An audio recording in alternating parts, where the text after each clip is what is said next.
am writing this under an appreciable mental strain, since by tonight I shall be no more.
Penniless, and at the end of my supply of the drug which alone makes life endurable, I can bear the torture no longer, and shall cast myself from this garret window into the squalid street below. Do not think from my slavery to morphine that I am a weakling or a degenerate.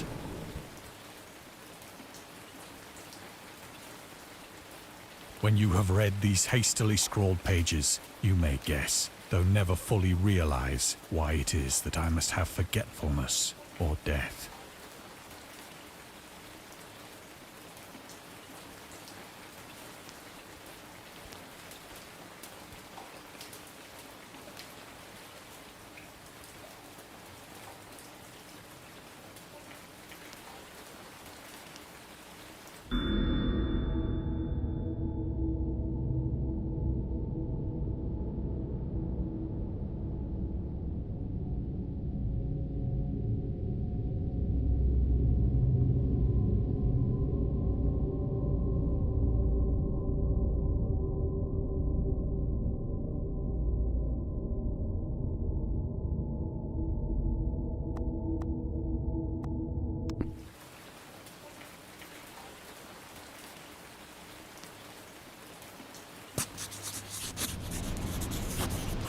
It was in one of the most open and least frequented parts of the broad Pacific that the packet of which I was supercargo fell a victim to the German sea raider.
Great War was then at its very beginning, and the ocean forces of the Hun had not completely sunk to their later degradation.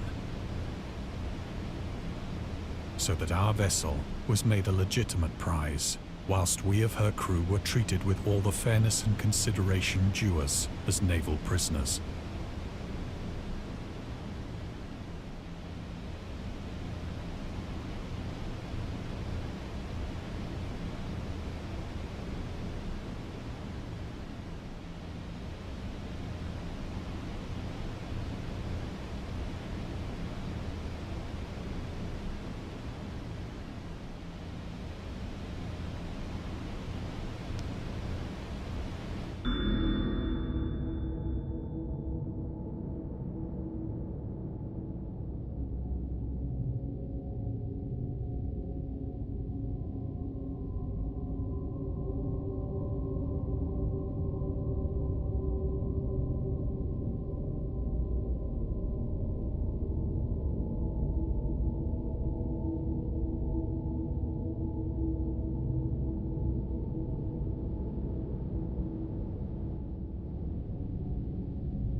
So liberal, indeed, was the discipline of our captors, that 5 days after we were taken, I managed to escape alone, in a small boat, with water and provisions for a good length of time.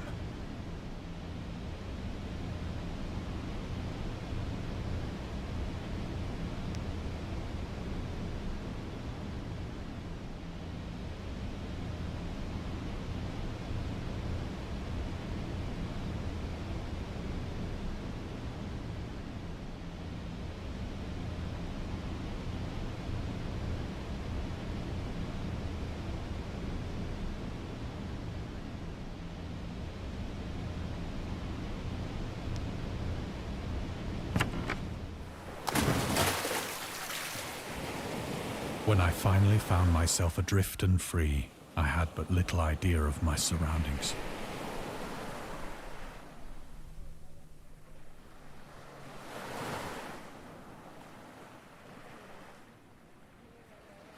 Never a competent navigator, I could only guess vaguely by the sun and stars that I was somewhat south of the equator.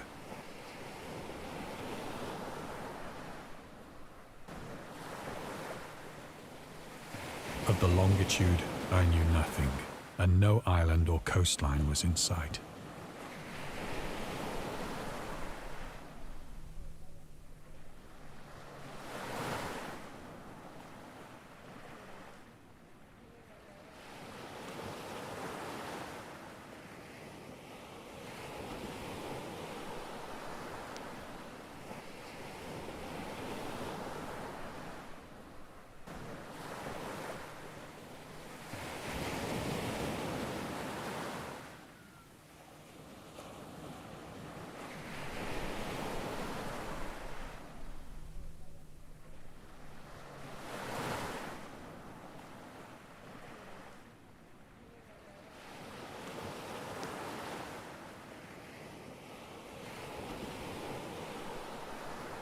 The weather kept fair, and for uncounted days I drifted aimlessly beneath the scorching sun, waiting either for some passing ship or to be cast on the shores of some habitable land.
But neither ship nor land appeared, and I began to despair in my solitude upon the heaving vastness of unbroken blue.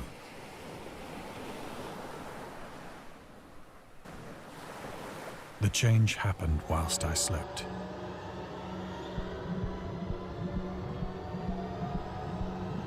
Its details I shall never know. For my slumber, though troubled and dream-infested, was continuous.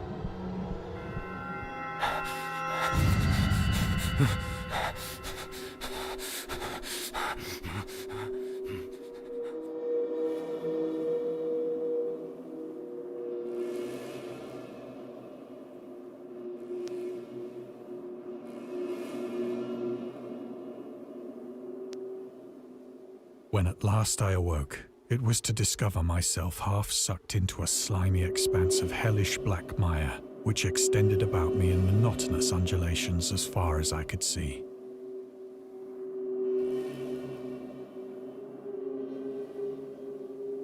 And in which my boat lay grounded some distance away. Though one might well imagine that my first sensation would be of wonder at so prodigious and unexpected a transformation of scenery, I was in reality more horrified than astonished.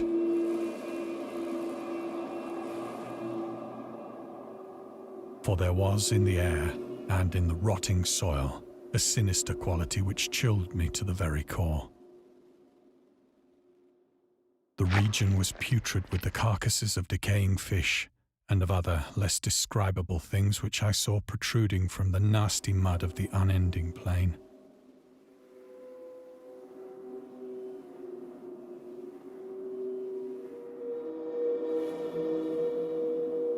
Perhaps I should not hope to convey in mere words the unutterable hideousness that can dwell in absolute silence and barren immensity.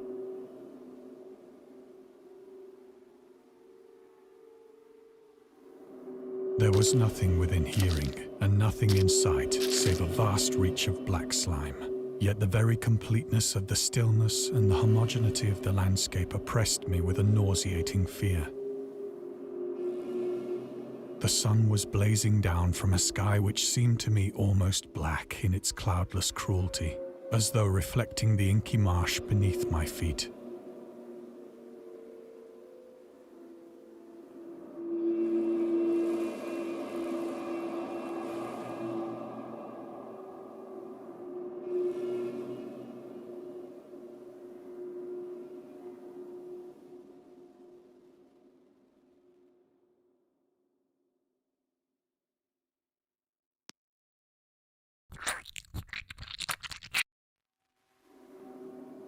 As I crawled into the stranded boat, I realized that only one theory could explain my position. Through some unprecedented volcanic upheaval, a portion of the ocean floor must have been thrown to the surface, exposing regions for which innumerable millions of years had lain hidden under unfathomable watery depths.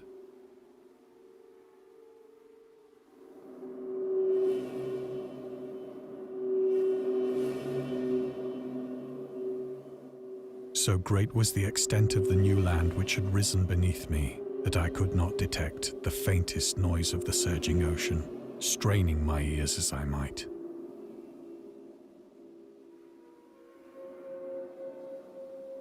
Nor were there any seafowl to prey upon the dead things.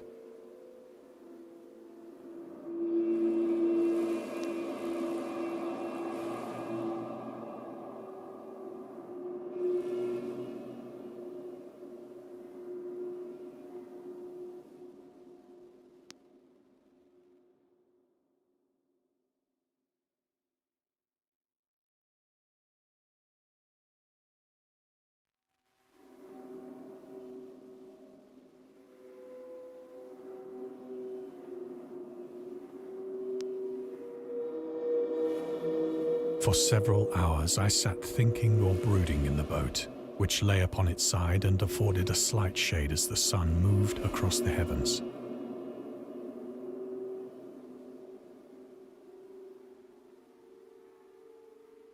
As the day progressed, the ground lost some of its stickiness, and seemed likely to dry sufficiently for traveling purposes in a short time. That night I slept but little, and the next day I made for myself a pack containing food and water, preparatory to an overland journey in search of the vanished sea and possible rescue.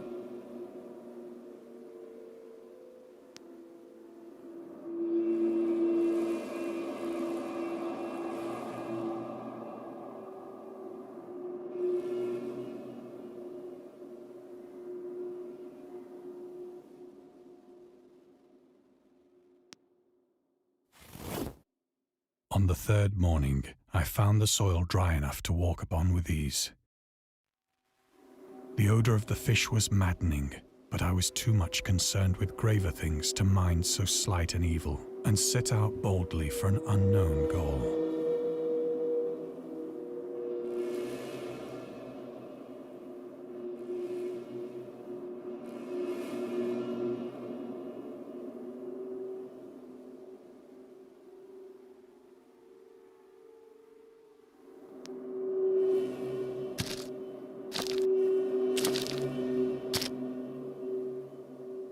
All day I forged steadily westward, guided by a faraway hummock which rose higher than any other elevation on the rolling desert.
That night, I encamped, and on the following day still travelled toward the hummock, though that object seemed scarcely nearer than when I had first espied it.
By the fourth evening, I attained the base of the mound, which turned out to be much higher than it had appeared from a distance.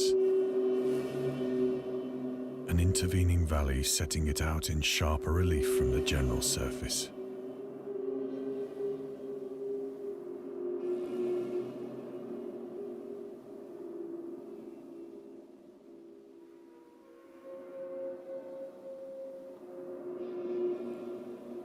Too weary to ascend, I slept in the shadow of the hill.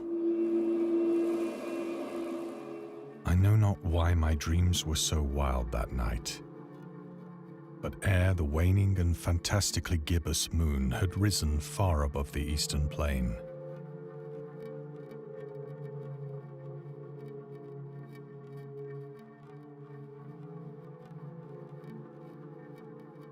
I was awake in a cold perspiration, determined to sleep no more. Such visions as I had experienced were too much for me to endure again. and in the glow of the moon I saw how unwise I had been to travel by day. Without the glare of the parching sun, my journey would have cost me less energy.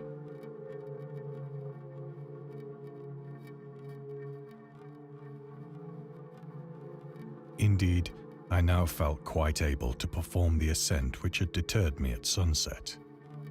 Picking up my pack, I started for the crest of the eminence.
I have said that the unbroken monotony of the rolling plain was a source of vague horror to me.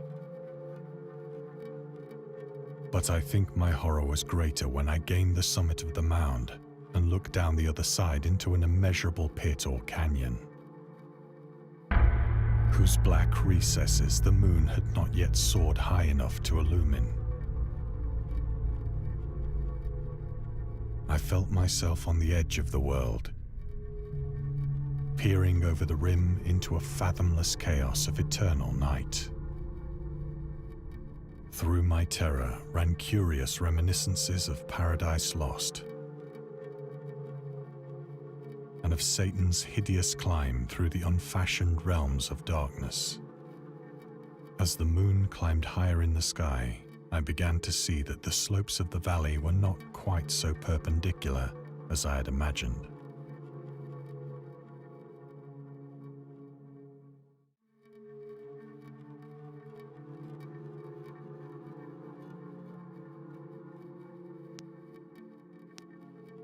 Ledges and outcroppings of rock afforded fairly easy footholds for a descent, whilst after a drop of only a few hundred feet, the declivity became very gradual.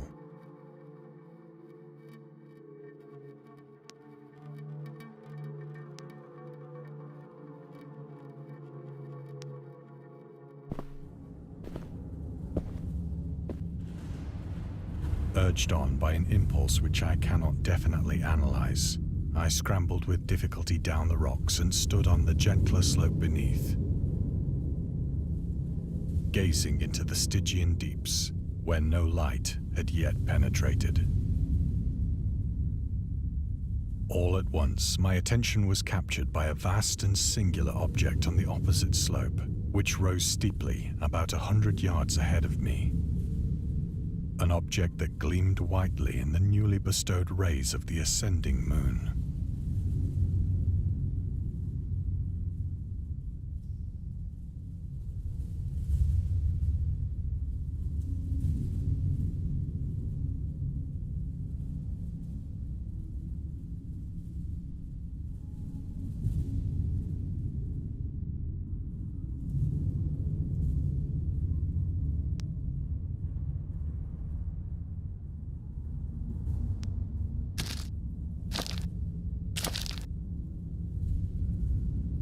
That it was merely a gigantic piece of stone, I soon assured myself. But I was conscious of a distinct impression that its contour and position were not altogether the work of nature. A closer scrutiny filled me with sensations I cannot express.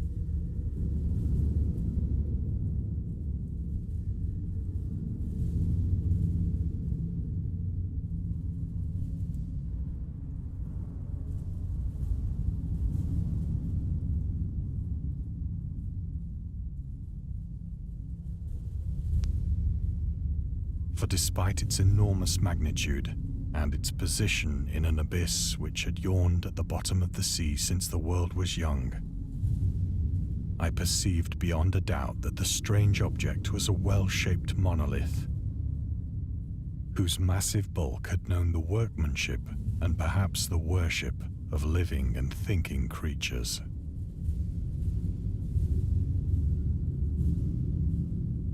Dazed and frightened, yet not without a certain thrill of the scientist's or archaeologist's delight, I examined my surroundings more closely.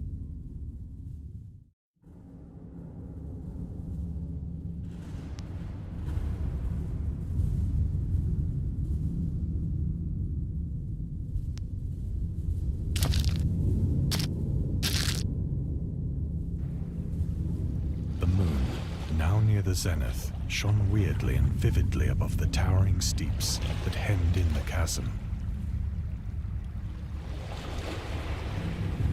and revealed the fact that a far-flung body of water flowed at the bottom, winding out of sight in both directions and almost lapping my feet as I stood on the slope.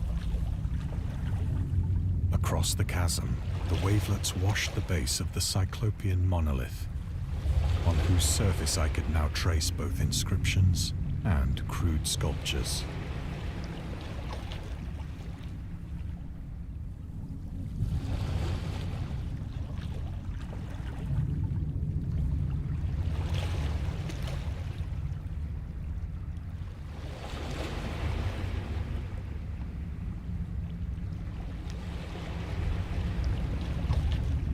The writing was in a system of hieroglyphics unknown to me and unlike anything I'd ever seen in books, consisting for the most part of conventionalized aquatic symbols such as fishes, eels, octopi, crustaceans, mollusks, whales, and the like.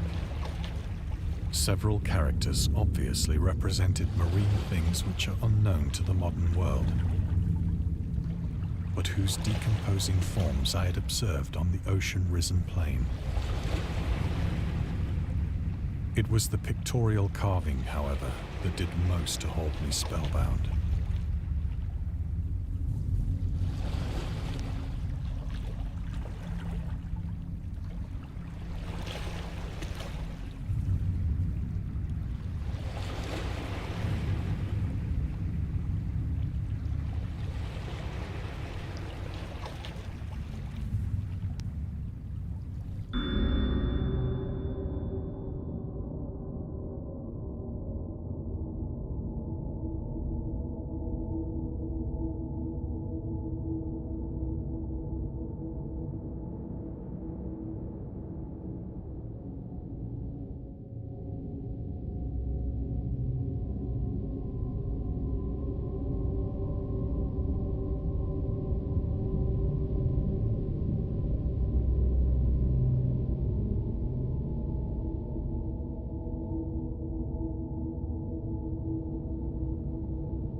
Plainly visible across the intervening water on account of their enormous size were an array of bas-reliefs whose subjects would have excited the envy of a Doré.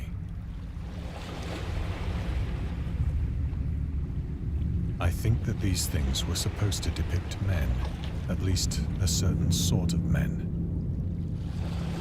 though the creatures were shown disporting like fishes in the waters of some marine grotto.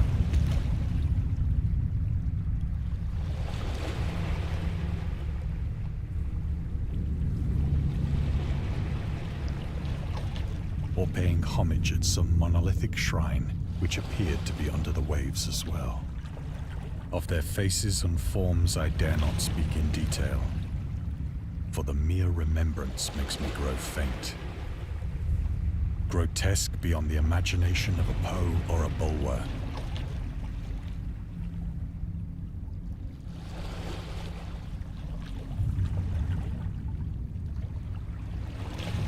They were damnably human in general outline, despite webbed hands and feet, shockingly wide and flabby lips,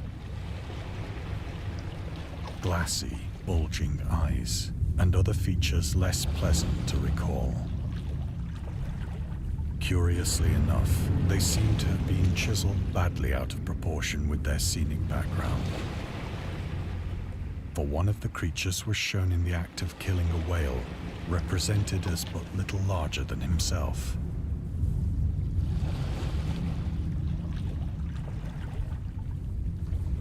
I remarked, as I say, their grotesqueness and strange size, but in a moment decided that they were merely the imaginary gods of some primitive fishing or seafaring tribe.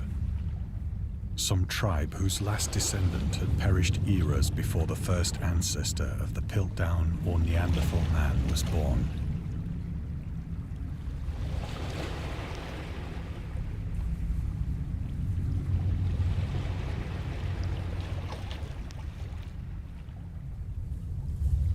Awestruck at this unexpected glimpse into a past beyond the conception of the most daring anthropologist, I stood musing whilst the moon cast queer reflections on the silent channel before me.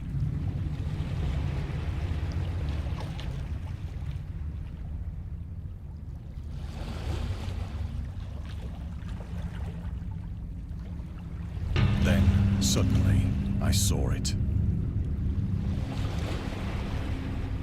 With only a slight churning to mark its rise to the surface, the thing slid into view above the dark waters. Fiend-like and loathsome, it darted like a stupendous monster of nightmares to the monolith.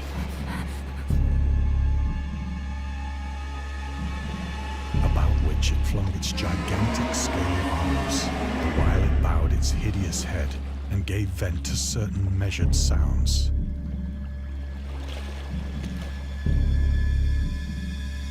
I think I went mad then. Of my frantic ascent of the slope and cliff, and of my delirious journey back to the stranded boat, I remember little.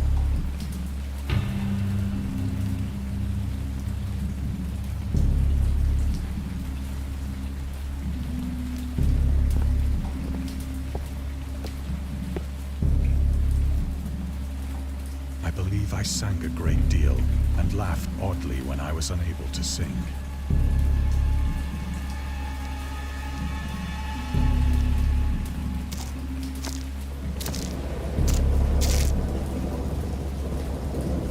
I have indistinct recollections of a great storm sometime after I reached the boat.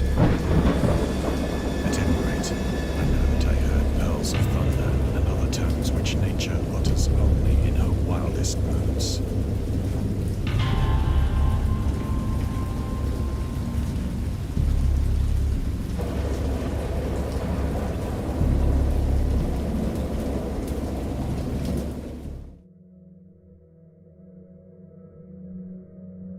When I came out of the shadows, I was in a San Francisco hospital. Brought thither by the captain of the American ship which had picked up my boat in mid-ocean. In my delirium, I had said much, but found that my words had been given scant attention.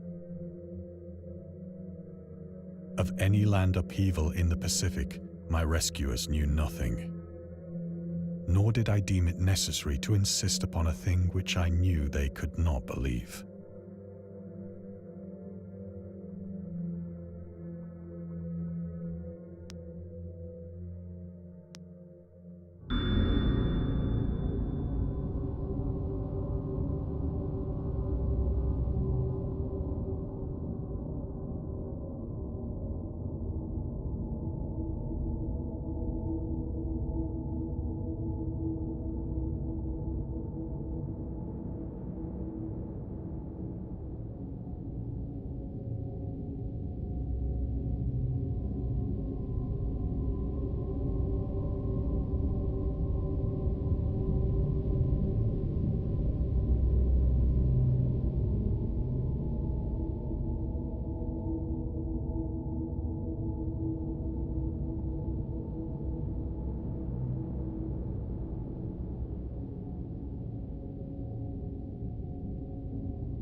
Once I sought out a celebrated ethnologist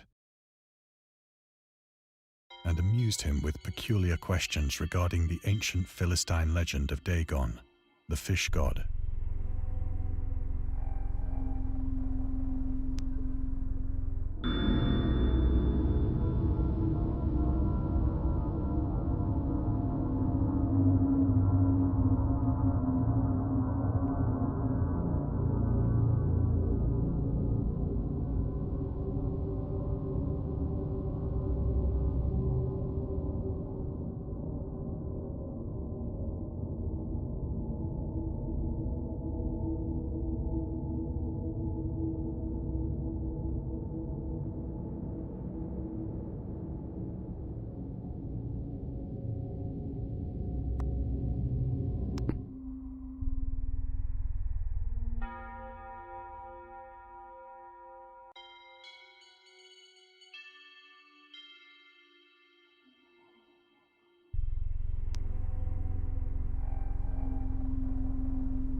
But soon perceiving that he was hopelessly conventional, I did not press my inquiries.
It is at night, especially when the moon is gibbous and waning, that I see the thing.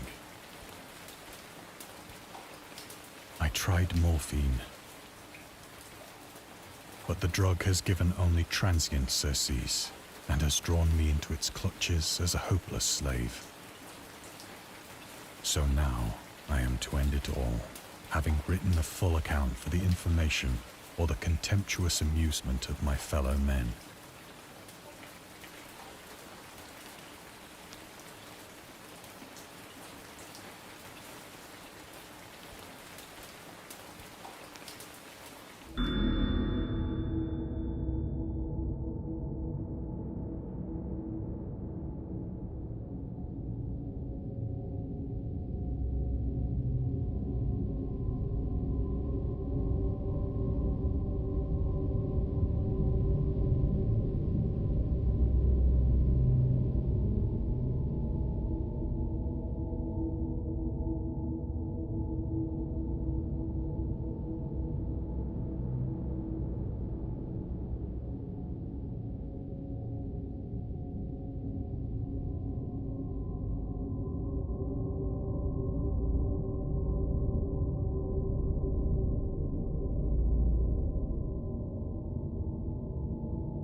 Often, I ask myself if it could not all have been a pure phantasm.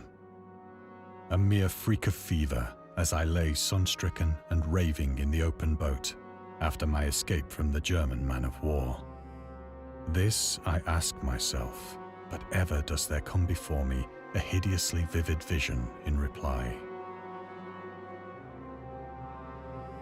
I cannot think of the deep sea without shuddering at the nameless things that may at this very moment be crawling and floundering on its slimy bed,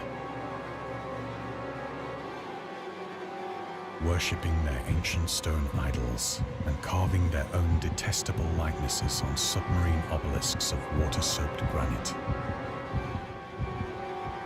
I dream of a day when they may rise above the billows to drag down into their reeking talons the remnants of puny, war-exhausted mankind.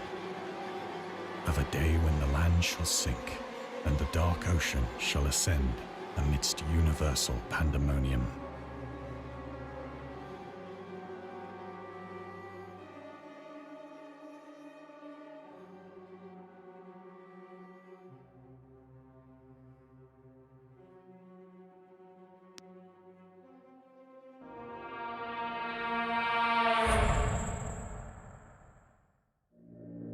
The end is near.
noise at the door, as of some immense slippery body lumbering against it.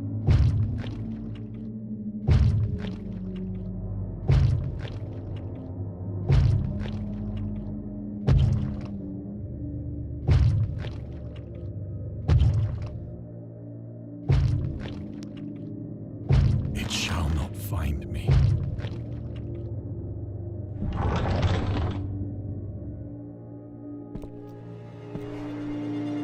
God, that hand!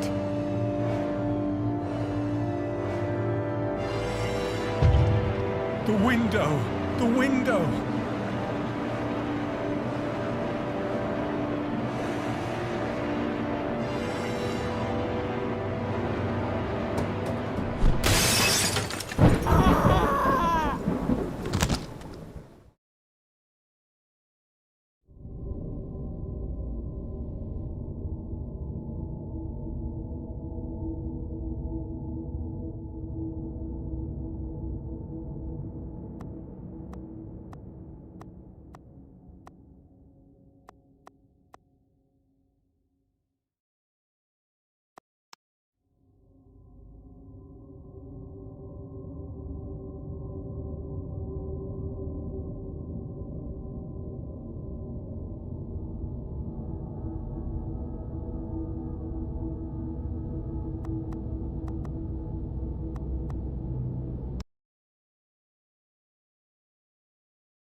I hear a noise at the door, as of some immense slippery body lumbering against it.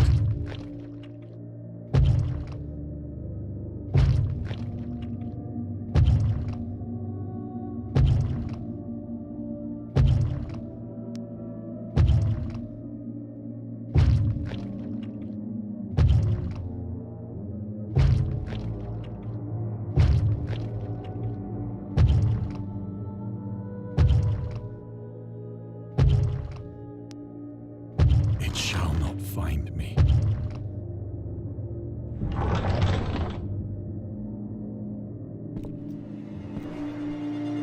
God, that hand!